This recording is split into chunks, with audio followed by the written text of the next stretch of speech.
Това е специално за хора, които практикуват тета хилинг, регресии или прогресии. Знаете ли, че много практикуващи тета хилинг, регресии или прогресии всъщност често са неуверени при работата си с клиенти, дори и с самите себе си или когато работят със свои близки познати. Тази несигурност може да произлиза от страх да не се представят зле, да не се справят с дадената ситуация, която има клиента им, липса на недостатъчно практика, най-важното, или тревожност относно правилното тълкуване и прилагане на самата техника регресия или тета хилинг. Следователно, точно заради тези проблеми, аз реших да създам групата Практикувай с Олга специално за тета сертифицирани специалисти.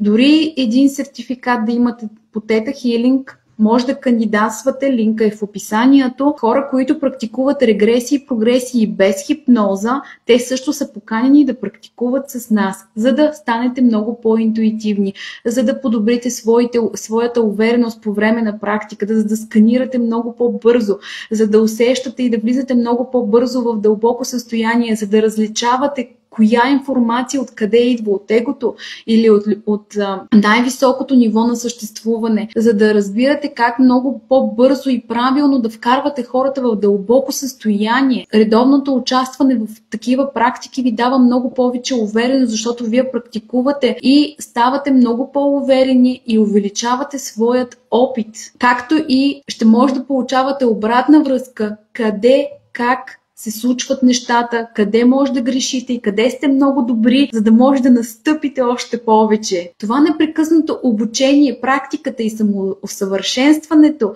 всъщност ще ви вдигне още повече увереността и така ще привличате още повече клиенти към себе си. Заповядайте да практикуваме заедно. Линк в описанието.